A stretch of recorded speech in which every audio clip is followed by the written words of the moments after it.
Hello guys, स्वागत है आपका पॉइंट एकेडमी में। मैं हूं प्रकाश और आज के हम टॉपिक पढ़ेंगे basic concept of macro economics. और ये मैक्रो इकोनॉमिक्स का कौन चैप्टर है?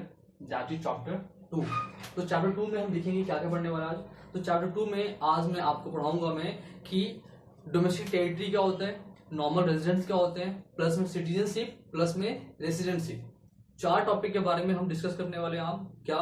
Normal residence, domestic territory, citizenship and residentship के बारे में। तो पहले स्टार्ट करते हैं। जो पहला टॉपिक है उस टॉपिक से, और पहले डोमेस्टिक टेरिटरी बोलते हैं उसको,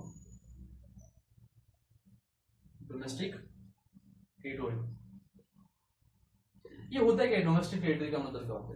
टेरिटरी का मतलब होता है वो एरिया जहां तक, टेरिटरी मतलब ऑब्वियसली बात है नॉर्मली एरिया होता है, और डोमेस्टिक का मतलब क्या हुआ, हम जानते हैं घरेलू की बात करते हैं। तो ये अगर हम मैक्रो पढ़ रहे हैं तो ऑब्वियस बात है हम यहाँ पे ये डिस्कस करने वाले हैं कि एक कंट्री के जो पार्ट होता है कहां तक उसका रूल है। एक गवर्नमेंट है, एक गवर्नमेंट हमारे कंट्री में कहां तक रूल कर सकती है, ये डोमेस्टिक टेरिटरी आता है। अगर मैं ऐसे बोलूं कि political frontier of a country, क्या बोलते हैं इसको? Political frontier of a country, मतलब ये जहां तक हमारी जो गवर्नमेंट है वो पॉलिटिकल रूल चलाती है वहां तक। अगर हम इंडिया की बात करें तो इंडिया के अंदर कहां तक, तो हमें पता है कि 28 स्टेट है, 28 स्टेट में ये पॉलिटिकल रूल चला सकती है। वहां पे गवर्नमेंट गवर्नेंस कर सकती है और चला सकती है। उसके अलावा जो कंट्री है वहां पे हमारा कोई हक नहीं है। बट ऑब्वियसली बात है हम अगर हम इकोनॉमी की बात करें तो it has a wider sense. क्या बोलते हैं? It has wider sense. The wider sense का मतलब ये हुआ कि हम डोमेस्टिक टेरिटरी में और भी चीजें को इंक्लूड करते हैं other apart from political frontier के अलावा। तो वो क्या क्या है? Which one is included in domestic territory, which one is not included in domestic territory. तो क्या क्या ऐड होता है डोमेस्टिक टेरिटरी के अंदर? तो डोमेस्टिक टेरिटरी इंक्लूड्स, क्या इंक्लूड करते हैं डोमेस्टिक टेरिटरी? तो डोमेस्टिक टेरिटरी एक्चुअली इंक्लूड करता है, अगर मैं बात करूं यहां पे, तो एम्बेसी। एम्बेसी हो गया। इसका मतलब ये बोल सकते हैं कि जितने भी जो एम्बेसीज होते हैं, और वो एम्बेसी कौन से होते हैं? इंडियन एम्बेसी पता है आपको? एम्बेसी का मतलब वो होता है कि जो एक राजदूत बोलते हैं, दूत बोलते हैं, दूतावास जिसको बोलते हैं, कि जो इंडियन एक कंपनी है या इंडियन जो एक गवर्नमेंट अथॉरिटी है वो जाकर किसी और कंट्री के अंदर स्टैब्लिश है, उसको बोलते हैं एम्बेसी बोलते हैं। वहां पर गवर्नमेंट वहां पे काम करती है वहां की चीजों के लिए। ठीक है, ये होता है एम्बेसीज हो गए। ठीक है, या फिर जो हम बोल सकते हैं कि पीपल। तो गाइस हम पढ़ते हैं कि डोमेस्टिक टेरिटरी के अंदर क्या क्या इंक्लूड होता है। तो डोमेस्टिक टेरिटरी के अंदर नॉर्मली हम देखते हैं कि होता क्या है। तो एक्चुअली में क्या है ना कि हम डोमेस्टिक टेरिटरी के अंदर वो इंक्लूड करते हैं अदर देन जो कंट्री के अंदर होता है। जैसे कि अगर मैं मानूं, आपको बताऊं कि फॉर एग्जाम्पल कि अगर हम इंडियन पीपल हैं वो जाकर बाहर काम करते हैं और बाहर करके अर्न करके पैसा लेके आते हैं इंडिया के अंदर। देखिए for example Indian people working in the USA और उनकी फैमिली रहती है इंडिया के अंदर ही, तो यूएसए जो पैसा लेकर आएंगे वो कहाँ? यहाँ लेकर आएंगे। तो वो पीपल जो कहाँ कहलाएंगे? डोमेस्टिक टेरिटरी कहलाएंगे। या फिर एक कंपनी है, रिलायंस है, रिलायंस अपना यूएसए में एक ब्रांच खोल दिया, बट उसका जो होम टाउन है वो कहाँ है? उसका जो हेडक्वार्टर है वो कहाँ है? इंडिया के अंदर है। दैट मीन्स कि वो ऑपरेट तो हो रहा है, कहाँ ऑपरेट हो रहा है? तो बाहर कंट्री में, लेकिन वो कहलाएगा किसका? तो इंडियन डोमेस्टिक टेरिटरी के अंदर आएगा वो, क्योंकि इंडियन है वो, ऑब्वियस बात है। तो ऐसे क्या क्या है ऐसे चीजें जो कि डोमेस्टिक टेरिटरी के अंदर आते हैं, तो देखते हैं क्या क्या क्या ऐड होता है। Indian embassy. Indian embassy, embassy का मतलब क्या होता है? तो एक गवर्नमेंट अथॉरिटी, एक गवर्नमेंट अथॉरिटी है जिसको हम बोलते हैं दूत बोलते हैं, हिंदी में बोलते हैं दूत। जो देखा हुआ आपने कि पुराने जमाने में राजा एक मैसेज पहुंचाता था किसी और के पास बाई एक पर्सन के थ्रू। वैसे यहाँ पे क्या होता है कि यहाँ पर ना एक दूत है, बोल सकते हैं कि इंडियन पीपल, एक इंडियन फॉरेन सर्विस होता है, आईएफएस होता है, इंडियन फॉरेन सर्विस, जो कि बाहर की कंट्री में एक ऑफिस में बैठते हैं वहां पे। अब बैठ के वहां से ना जो भी ऑपरेशन होता है, मतलब कि वहां की जो गवर्नमेंट से बात करानी, इंडियन गवर्नमेंट की बात करानी है, तो उन दोनों के बीच में एक तरह से कनेक्शन एजेंट होता है, वो ये होते हैं। लेकिन उसको जो सैलरी होता है वो कौन देता है? तो सैलरी उनको इंडियन गवर्नमेंट देती है। दैट मीन्स कि वो कहाँ कहलाएंगे फिर डोमेस्टिक टेरिटरी के अंदर कहलाते हैं। ठीक है, और भी क्या होता है जैसे कि ships operated between two countries, दो कंट्री के बीच में एक शिप है जो कि ऑपरेट करता है, मतलब कि जो जहाज है वो जाता आता है, सामान लेके जाता आता है। लेकिन वो अगर शिप जो है वो क्या है, डोमेस्टिक है, तो अगर डोमेस्टिक का मतलब क्या हुआ, इंडियन शिप है, और इंडियन शिप अगर किसी और कंट्री के जाकर वहां पे सामान लेकर आता है, लेके जाता है, तो भी क्या किसके अंदर किनारे के जो एरिया होता है वहां पर अगर पर्सन फिशिंग करने जाता है, मछुआरा अगर इंटरनेशनल वाटर में अगर वो फिशिंग करने जाता है, तो वहां पर इंडिया को एक स्पेशल परमिट है कि इंटरनेशनल वाटर में जाके वो फिशिंग कर सकते हैं, तो वो क्या कहलाएगा, वो डोमेस्टिक टेरिटरी का पार्ट कहलाएगा, इंटरनेशनल नहीं हो जाएगा। ठीक है, ये होता है कि जो इंक्लूड होता है कि इसके अंदर डोमेस्टिक टेरिटरी के अंदर कौन सा इंक्लूड नहीं होता है, ऐसा कौन सा ऑर्गेनाइजेशन है, ऐसा कौन सा फर्म है जो कि डोमेस्टिक टेरिटरी के अंदर इंक्लूड नहीं होता है। तो क्या नहीं होता है, फॉरेन एम्बेसी। फॉरेन एम्बेसी का मतलब क्या हुआ कि बाहर की जो एम्बेसी है वो कंट्री, हमारे कंट्री के अंदर आकर अब वो यहाँ पे काम कर रहे हैं, उनको बोलते हैं फॉरेन एम्बेसी। फॉरेन एम्बेसी को जो सैलरी है, ऑपरेशन है, उनका कहाँ से हो रहा है, तो बाहर की कंट्री से हो रहा है, दैट्स व्हाई वो डोमेस्टिक टेरिटरी के अंदर इंक्लूड नहीं होते हैं। नेक्स्ट है कि इंटरनेशनल ऑर्गेनाइजेशन। इंटरनेशनल ऑर्गेनाइजेशन का मतलब क्या हुआ कि बाहर के जो ऑर्गेनाइजेशन है और ये हर एक कंट्री के अंदर ये काम करते हैं, और वो क्या होता क्या क्या है, जैसे कि यूएन हो गया, यूएन का WHO हो गया।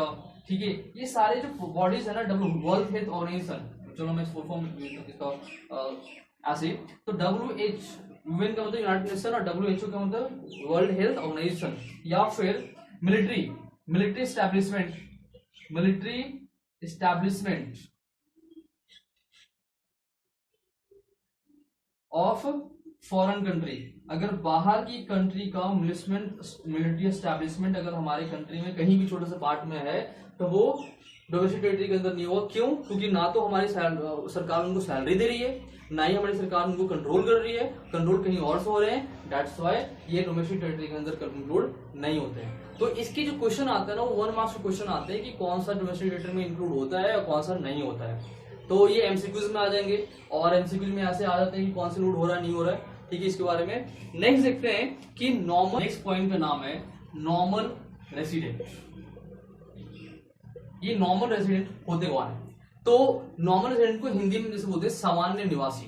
तो सामान्य निवासी कौन होता है? तो सामान्य निवासी का मतलब हुआ कि वो पर्सन जो उसी कंट्री में रहता है, और रहने के साथ साथ उसी कंट्री में खर्च भी करता है, उसी कंट्री में इनकम भी है उसका, उसी कंट्री में इन्वेस्ट भी करता है, दैट इज कॉल्ड सामान्य निवासी। मतलब कि क्या बोलेंगे कि वो पर्सन जो उस कंट्री के अंदर रिसाइड होता है, साथ ही साथ सेंटर ऑफ इकोनॉमिक इंटरेस्ट भी उसी कंट्री में है, that one is called normal resident. उसी को क्या बोलते हैं हम? नॉर्मल रेसिडेंट बोलते हैं। तो इसको देखते हैं कि नॉर्मल रेसिडेंट का मतलब क्या हुआ कि पर्सन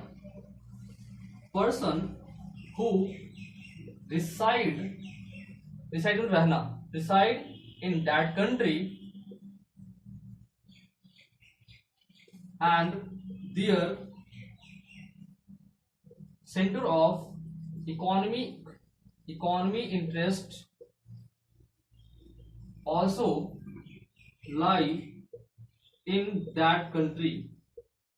मतलब कि इकोनॉमी इंटरेस्ट का मतलब क्या हुआ, अभी बताने वाला हूं। इकोनॉमी इंटरेस्ट का मतलब क्या होता है कि इसका मतलब क्या हुआ, जो पर्सन यहाँ पे रहता भी है उस कंट्री के अंदर, उस कंट्री के अंदर सारे खर्चे भी करते हैं, सारे वहां पे रहते भी हैं, इन्वेस्ट भी करते हैं, सेल भी करते हैं, सारा कुछ यहीं पे कर रहा है। मतलब क्या हुआ, तो यहाँ बोलते हैं कि located in country,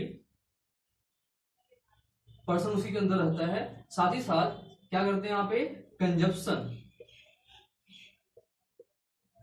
investment,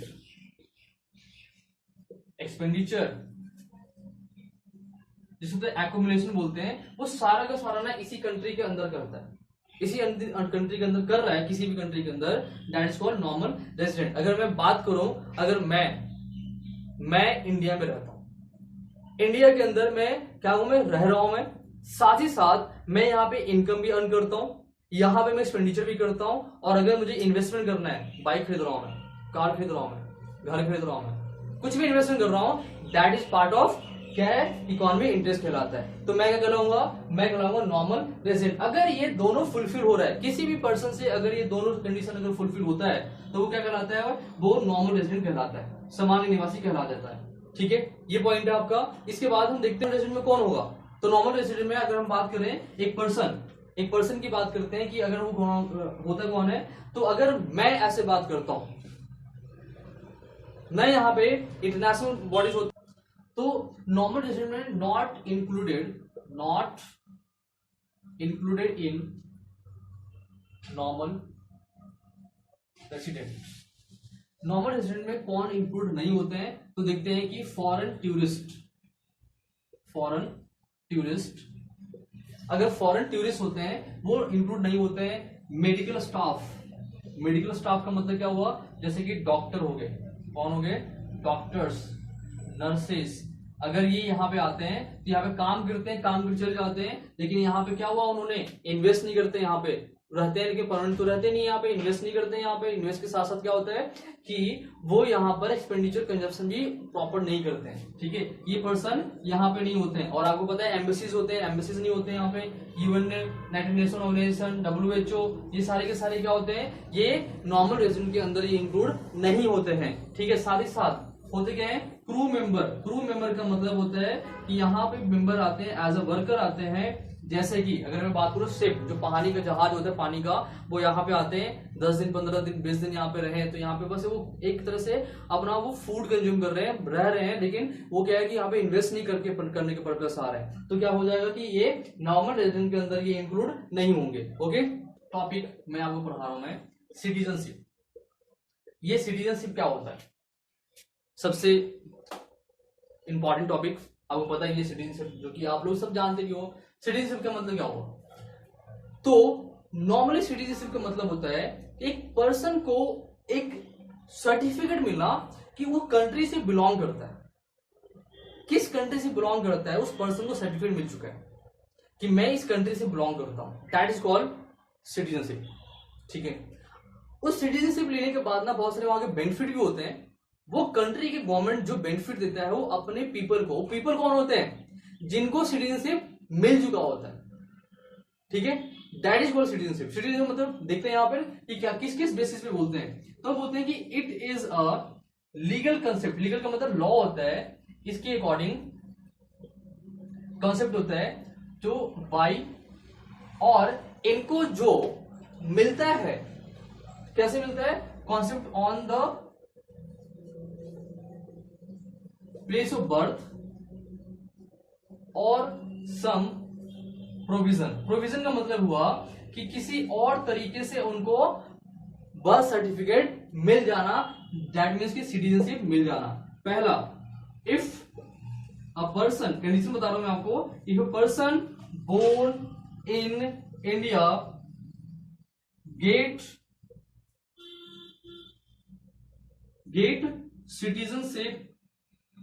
citizenship automatically, मतलब उसको वो ऐसे ही सिटीजन, जैसे वो पर्सन अगर बोर्न होता है इंडिया के अंदर तो उसको सिटीजनशिप ऑलरेडी मिल चुका होता है। और वो सिटीजनशिप क्या होता है, जैसे देखा होगा कि अगर वो हॉस्पिटल में जैसे ही उनका बोर्न हुआ तो वहां पे क्या बन जाता है, उनका बर्थ सर्टिफिकेट बन जाता है। अब बर्थ सर्टिफिकेट का मतलब क्या हुआ, बर्थ सर्टिफिकेट का मतलब ये होता है कि वो सिटीजनशिप उनको मिल चुका है। ठीक है, if a person born in other country, then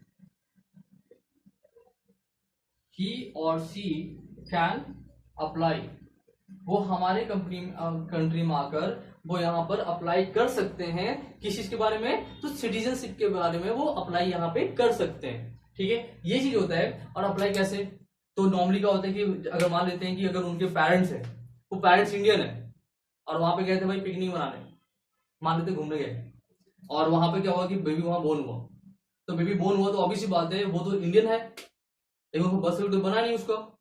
जैसे ही वो इंडिया में आएंगे तो इंडिया में आके गवर्नमेंट के पास जाकर, अथॉरिटी होता है जो भी हम बोल सकते हैं MCD या फिर जो अथॉरिटी होते हैं, उस अथॉरिटी के पास जाकर वहां पे सिटीजनशिप के लिए अप्लाई कर सकते हैं उस बेबी की। प्लस मैं आपको बताता हूँ, एक और चीज बताता हूँ आपको मैं, कि पता है क्या, अगर बाहर के कोई पर्सन है मतलब फॉरेनर है एक, मान लीजिए एक इंग्लैंड के पर्सन है और वहां पे रहता है, ब्रिटिश है, अब वो पर्सन आके इंडिया में वो सिटीजनशिप लेना चाहता है, तो कैसे लेगा वो? इसका भी एक प्रोविजन है, यहाँ पे रूल है उसका। अगर वो पर्सन हमारी कंट्री के अंदर आके 12 साल से ज्यादा तक वो रहता है, 12 साल, कितना? 12 साल तक यहाँ पे रहता है, उसके बाद उसको हमारे कंट्री के जो हिस्ट्री है, जो पॉलिटिकल है, उनके बारे में उसको पता होना चाहिए। उसके बाद उसको एक एग्जाम देना पड़ेगा, अगर वो एग्जाम क्वालिफाई कर देता है तो उसको सिटीजनशिप मिल जाती है। ये क्या है? तो ये यहाँ के है एक रूल है, लॉ बना हुआ है कि बाहर के भी कोई पर्सन जो होगा वो यहाँ पर आकर सिटीजनशिप ले सकता है। क्या टॉपिक है? तो रेजिडेंशिप है। रेजिडेंस का मतलब निवासी। निवासी कौन होता है? तो हम बोलेंगे it is an economic concept. Economic concept का मतलब होता है कि जो, तो हम पढ़ेंगे रेजिडेंशिप के बारे में। रेजिडेंशिप क्या होता है वो बोलेगा कि it is a economic concept, एक इकोनॉमिक कॉन्सेप्ट है जो कि इकोनॉमी एक्टिविटी पे बेस्ड है। मतलब क्या हुआ कि इकोनॉमी कंसेप्ट का मतलब ये हुआ कि जो एक हम अर्थव्यवस्था की बात करते हैं, अर्थव्यवस्था में अंदर वहां पे कितने लोग परफॉर्म करते हैं, अर्थव्यवस्था को कौन लोग जो प्रॉफिट में डाल रहे हैं, मतलब इकोनॉमी को कौन ज्यादा आगे बढ़ा रहा है, तो उसके बारे में। और आगे बढ़ाने में क्या होता है? 3 चीज में बताया हुआ है, इनकम, इन्वेस्टमेंट, कंजप्शन। ये 3 चीज बहुत इंपॉर्टेंट होता है। इसके लिए जैसे कि मानते हैं एक पर्सन है, रेजिडेंशिप बाहर वाले पीपल को भी मिल सकता है, मतलब कि out of the India, India के बाहर जो पीपल रहते हैं उनको भी हम बोल सकते हैं कि उनको भी यहाँ पर रेजिडेंशिप मिलता है। और रेजिडेंशिप कैसे मिलता है? तो रेजिडेंशिप मिलती है क्योंकि उनके लिए क्या होता है कि अ पर्सन रिसाइडिंग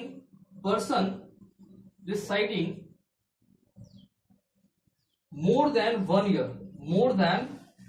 1 ईयर, 1 साल से ज्यादा अगर वो पर्सन हमारे कंट्री के अंदर रहता है, and centre of economic interest lies in that country. अगर उस कंट्री के अंदर अगर वो खाता पीता है, इन्वेस्ट करता है, सब कुछ कर रहा है, वहां पे 1 साल से ज्यादा से रह रहा है, तो क्या कहलाएगा? रेजिडेंशिप कहला जाएगा। लेकिन वो पर्सन कभी भी सिटीजनशिप नहीं कहलाएगा। क्यों? क्योंकि वहां पर यहाँ पे वो